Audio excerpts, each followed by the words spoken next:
If the woman you've loved for 4 years looked you straight in the eye and said, "You're too slow for my life," what would you do? Beg her to stay? Promise to change? Or would you simply smile and let her walk into a mistake she'll never recover from? I didn't get the chance to choose. Because Tyra didn't just leave me, she announced it like a breaking news headline. No warning, no soft landing, no "or we need to talk." Just one sentence that ripped my heart in two. "Stallon, you're too slow for my life. I can't keep waiting for you to catch up." We were sitting in my car, parked under the almond tree outside her apartment. It was a warm Friday evening, and I had just driven 2 hours from work to surprise her with takeout from her favorite restaurant. She hadn't even touched the food. Her perfectly manicured fingers were tapping her phone, her lips pressed in that sharp line I'd come to fear. "Too slow?" I repeated, half laughing, because surely this was one of her overdramatic mood swings. "Tyra, what are you talking about? We've been building this thing together for years. You said you believed in me." She finally looked at me, and there was no softness left in her eyes. "Believing in you doesn't pay the bills, Stallon. I'm tired of waiting for your dreams to come true. I need a man who can move fast, give me the life I deserve, now." I wanted to tell her about the contract I was just a week away from signing. I wanted to tell her about the late nights, the hustling, the deals I'd been chasing to make sure she never lacked anything. But what stopped me was the way her phone lit up in her lap, and the name that flashed on the screen. It wasn't a stranger. It was Darien. My best friend. The guy who used to sit in my one-room apartment, eating my noodles, laughing with Tyra like she was his sister. And just like that, I understood everything. "Is this about him?" I asked quietly, pointing at the phone. She didn't flinch. She didn't even deny it. Instead, she said, "Darien moves fast. He knows what he wants, and he gets it. I can't keep babysitting your potential, Stallon." Those words hit me harder than any punch I'd ever taken. Not because she was leaving me for another man, but because she was leaving me for my own best friend. I dropped her at her apartment without another word. She stepped out of the car, smoothed her dress, and walked away like she'd just finished a casual meeting. No goodbye kiss.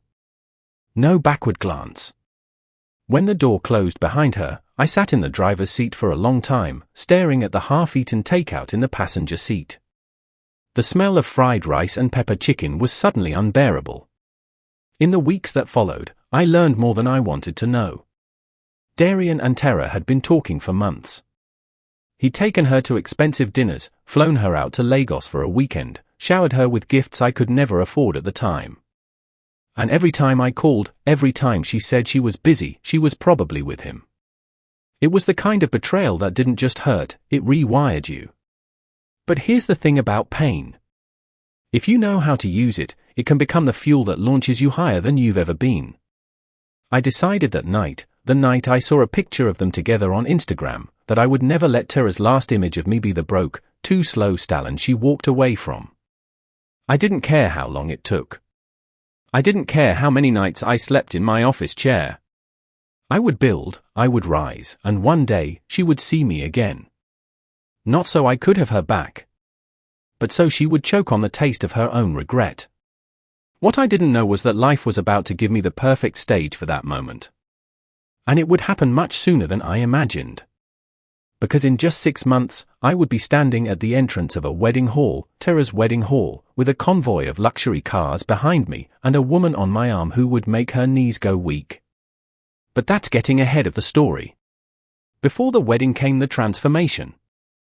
And that was where I truly became someone she could never touch again. The first morning without Tyra felt like waking up in a war zone after the enemy had already left. Silence. But not the peaceful kind, the heavy, suffocating silence of something broken. Her perfume still lingered in the corner of my car from the night she left. Her hair tie was still on my desk. And her last words, "You're too slow for my life," kept playing in my head like a song on repeat. I didn't block her. No. I wanted to see everything she posted. Every dinner with Darien. Every new handbag. Every flight. I wanted the pain sharp. Because if it dulled, I knew I'd stop moving. That Monday, I walked into my small office above a noisy printing shop and locked the door behind me. My team of 3 looked at me like they were expecting bad news. Instead, I dropped a folder on the table and said, "We're going to triple our numbers in 6 months. I don't care how. I don't care what it takes." They thought I was bluffing. I wasn't. I cut my sleep from 7 hours to 4. I stopped watching TV. I sold my car to pump cash into the business. Every naira I made went back into growth. I networked like my life depended on it, because it did. Within 3 months, we landed a client I'd been chasing for a year. By month 4, I had to hire more staff. By month 5, we weren't just surviving, we were dominating. But success wasn't the only thing growing. Revenge was growing too. It wasn't the kind of revenge you see in movies, where you send anonymous threats or plot dramatic scenes. Mine was quieter. Colder. I wanted to show Tyra and Darien a version of me they wouldn't recognize, the version they said I could never be. Then came the message. One evening, after closing a deal, I got a text from an old mutual friend. "Have you heard? Tyra and Darien are getting married in 2 weeks. Big society wedding. Everyone will be there." I stared at the screen for a long time. Not because I was surprised, I had expected this, but because the timing was perfect. 2 weeks. 14 days to make my entrance unforgettable. I called a tailor that night. Not just any tailor, the kind who makes suits for whale executives and senators. I ordered 2 things. A suit that would make me look like I had been rich my whole life. A custom dress for someone else. That someone else was Nina, a woman I'd met during one of my business trips. She wasn't just beautiful, she carried herself like a queen. And I knew the moment she walked beside me, Tyra would feel it in her bones. Over the next days, I prepared like I was going to war. I rented a convoy of black SUVs. I booked a personal photographer to capture every angle of my arrival.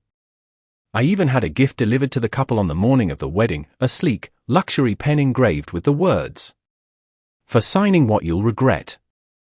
But while I was planning, I also started remembering. Not just the hurt.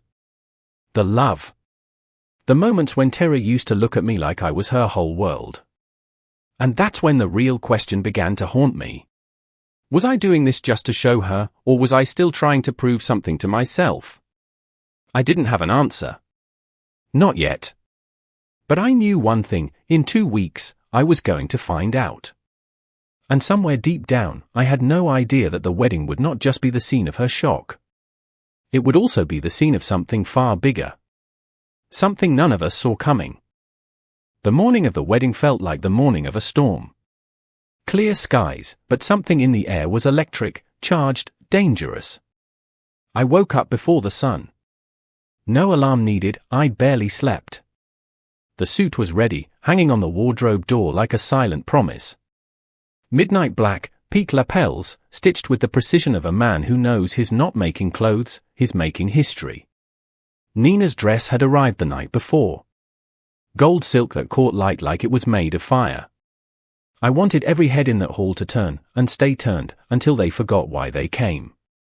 By 9 a.m., the convoy was lined up outside my apartment. For black SUVs. 1 lead car. 2 motorcycles to flank the sides. The driver looked back at me through the rearview mirror and asked, "Are we making an entrance, sir?" I smiled. An entrance they'll never forget. The city was already awake. We drove through traffic like we owned the roads, engines low, steady, dangerous. People stared. Phones came out. I could see my reflection in the tinted glass, calm on the outside, but inside, my heartbeat was a drum. As we approached the wedding venue, the air shifted. It wasn't just any hall, it was the kind of place where politicians and CEOs tied their knots. White and gold drapery hung from the gates. Floral arrangements the size of small trees lined the walkway. Security in black suits scanned every car. When our convoy pulled up, the security guard hesitated, then straightened like he'd just recognized someone important, even though we'd never met. Respect has a look. And that day, I had it. Nina stepped out first. Her heels clicked against the marble driveway like a countdown to trouble. She didn't smile. She didn't need to. Her presence spoke louder than anything. Then I stepped out. The sun caught my cufflinks. A whisper ran through the crowd, soft at first, then louder, then everywhere. That's Stallon. Is that his car? Who's the woman? We walked together towards the main entrance. Every step felt like a drumbeat. Every eye followed us. My photographer, disguised as a guest, moved into position. The huge gold doors to the hall were just ahead. I could hear the music inside, soft, romantic, like it had no idea what was about to happen. A wedding usher in a white suit opened the door for us, his eyebrows raised like he'd just let a hurricane into the building.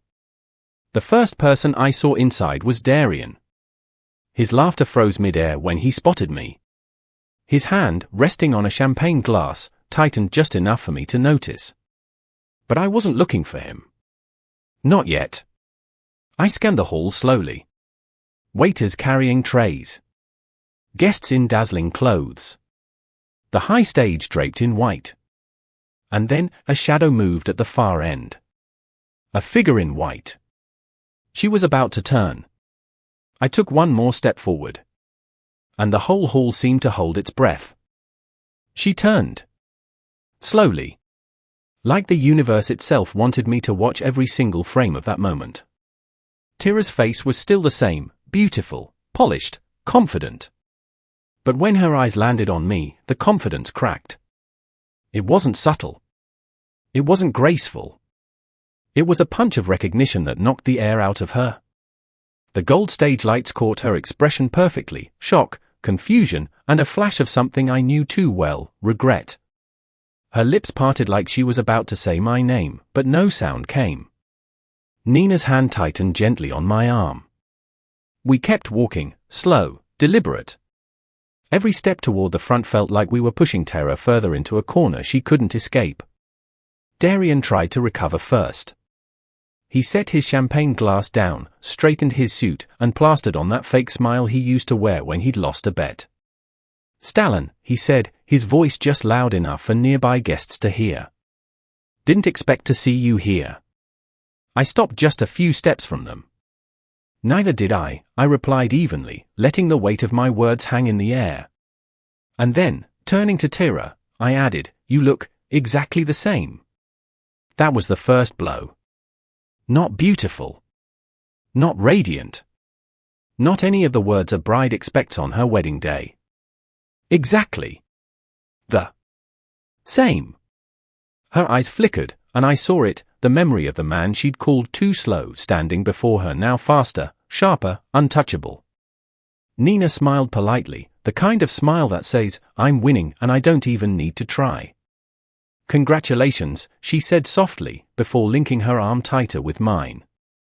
Around us, the whispers were getting louder. Is that Stallon? He looks different. That woman with him is stunning. Wait, isn't that Tyra's ex? The MC, sensing the tension, quickly called for everyone to take their seats for the couple's dance. But the air had shifted. Every eye kept darting between us. The perfect wedding bubble had been pricked. Tyra's smile for the cameras looked more like a grimace now. Her hands fidgeted in Darien's grasp. And every time I moved, I caught her watching me from the corner of her eye like she couldn't help herself. I leaned toward Nina. She's going to try to talk to me before this day is over, I whispered. Nina smirked. And when she does? I looked toward Tyra and said, that's when I'll give her something she'll never forget. But I had no idea. Tyra wasn't the only one planning to talk to me that day. Someone else, someone I hadn't seen in years, was already on their way to the wedding. And their arrival would change everything. The music had just shifted into something soft and romantic when it happened. The gold doors at the back of the hall slammed open so hard the sound swallowed the music. Every head turned. Every conversation stopped. Standing there, breathing hard like she'd sprinted straight from a war, was Sarah.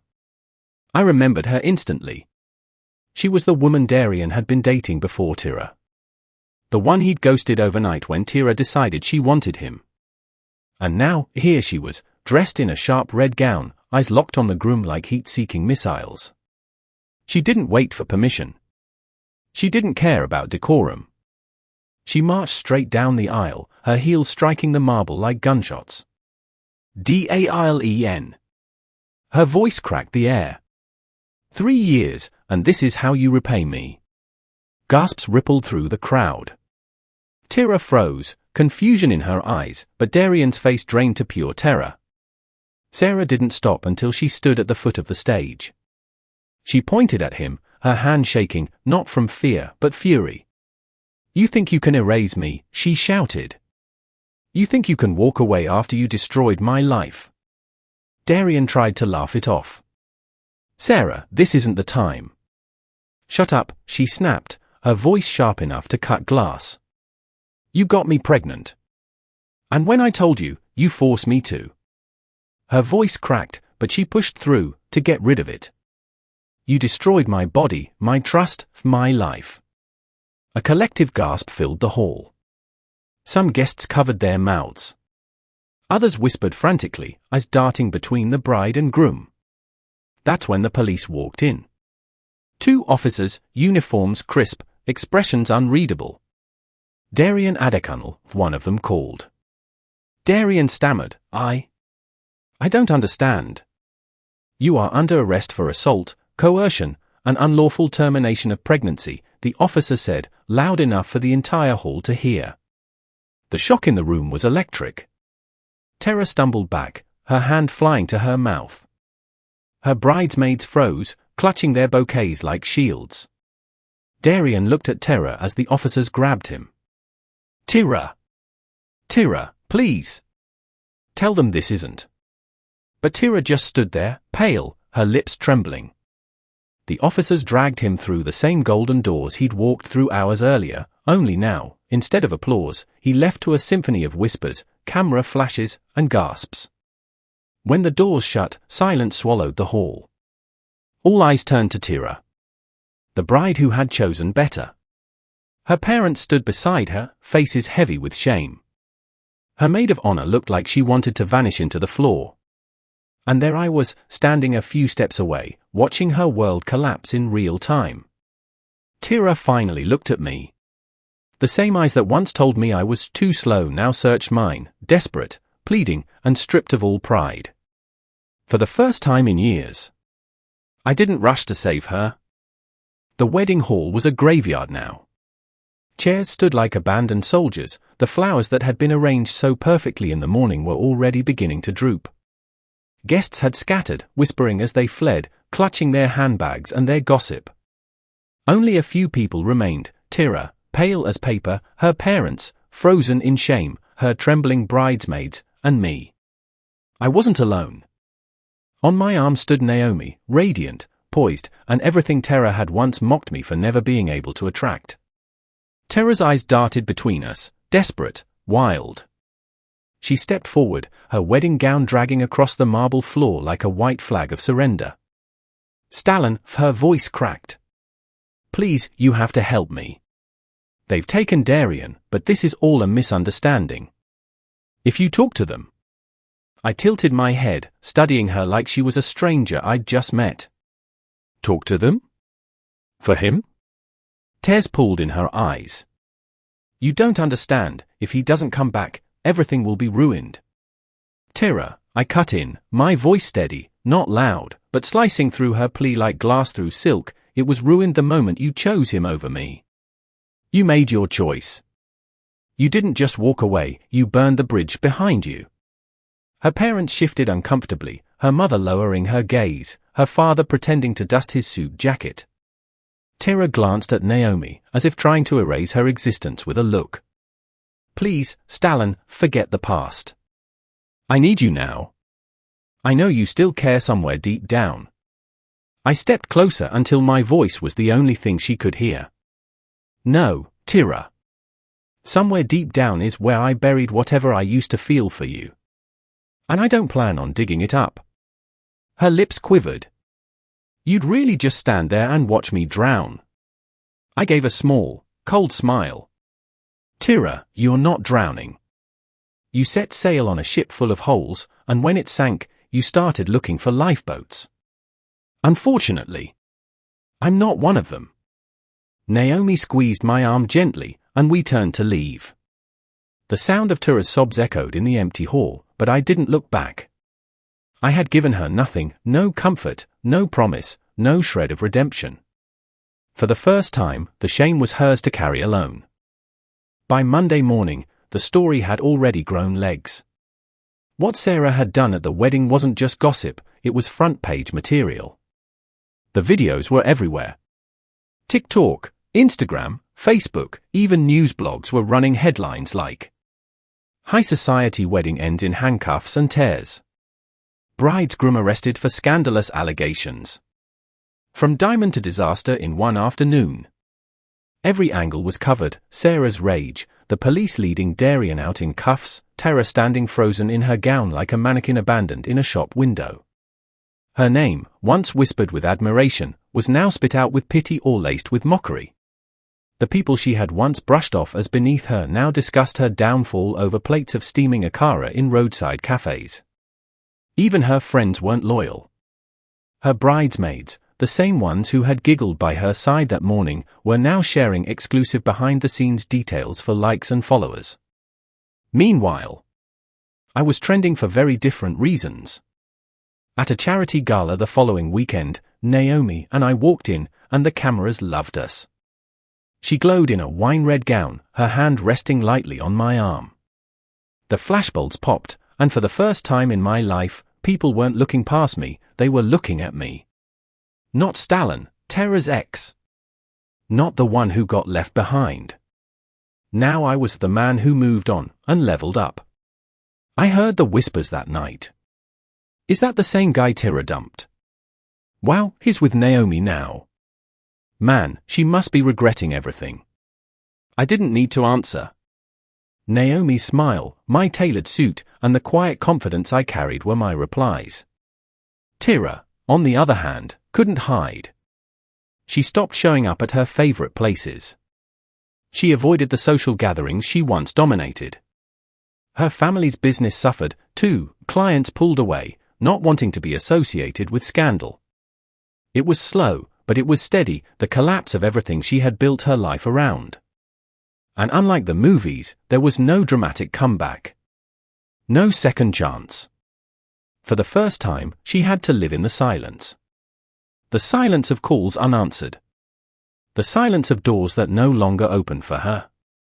The silence that reminded her every day that she had traded gold for glitter, and the glitter had faded. And I didn't gloat. I didn't chase revenge. I simply kept living. Because the sweetest victory wasn't watching her fall. It was realizing I'd already risen. For 2 weeks, I had heard nothing from him. No calls. No texts. No accidental sightings at the places we used to bump into each other. It was as if Obina had been swallowed by the earth.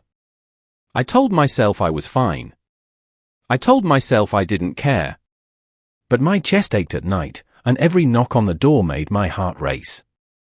It was on a rainy Thursday evening, while I was cooking yam porridge, that I heard it, 3 slow knocks.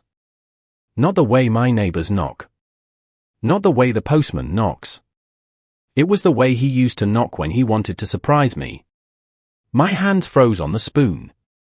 My heart thudded in my ears. I walked to the door slowly, my mind fighting my feet. I opened it. And there he stood, drenched from head to toe, shivering, eyes red as if he hadn't slept for days. Obina, I whispered, unsure if I was seeing a ghost or a man. He didn't speak. He just reached into his wet coat pocket, pulled out a folded, crumpled piece of paper, and pressed it into my palm. His lips trembled as he said in a low, breaking voice, "Read it, when you're alone."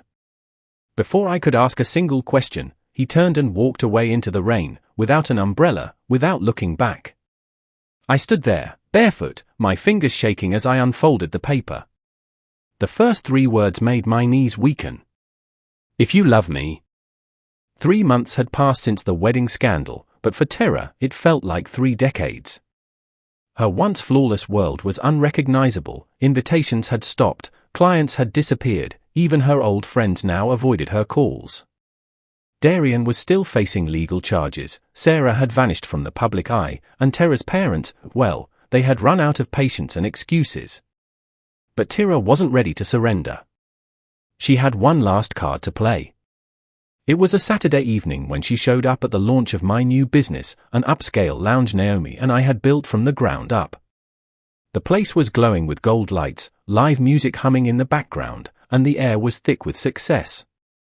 She walked in like a shadow trying to fit into the light, wearing a black dress that had seen better days, makeup just heavy enough to mask the exhaustion in her eyes.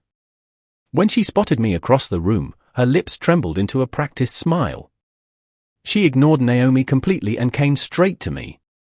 "Stallon," she breathed, almost like a prayer. "Can we talk? Please, just us." I raised an eyebrow. "About what?" "About us.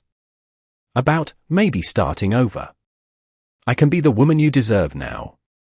I've changed." I cut her off with a calm but final tone. "Tyra, the woman I deserve is already standing beside me. And you're looking at her." Naomi slipped her hand into mine, smiling politely but saying nothing. For a moment, Tyra's face broke, the mask slipped, and I saw the desperation underneath. Her eyes darted around, perhaps hoping someone would step in, that the crowd would somehow side with her. But they didn't. No one rushed to her defense. No one even looked twice. In that moment, Tyra finally understood. The world had moved on. I had moved on. And there was no place left for her in the story she had once controlled. She turned and walked out slowly, her heels clicking against the marble until the sound faded into silence. But just as she reached the door, a man in a sharp grey suit stepped inside, tall, confident, and looking straight at her. His lips curled into a knowing smile. "Tyra, we need to talk. I know everything about Darien and you." Her eyes widened. The door closed behind them. To be continued. Who was the mysterious man? What did he know about Tyra and Darien? And why did he come looking for her now?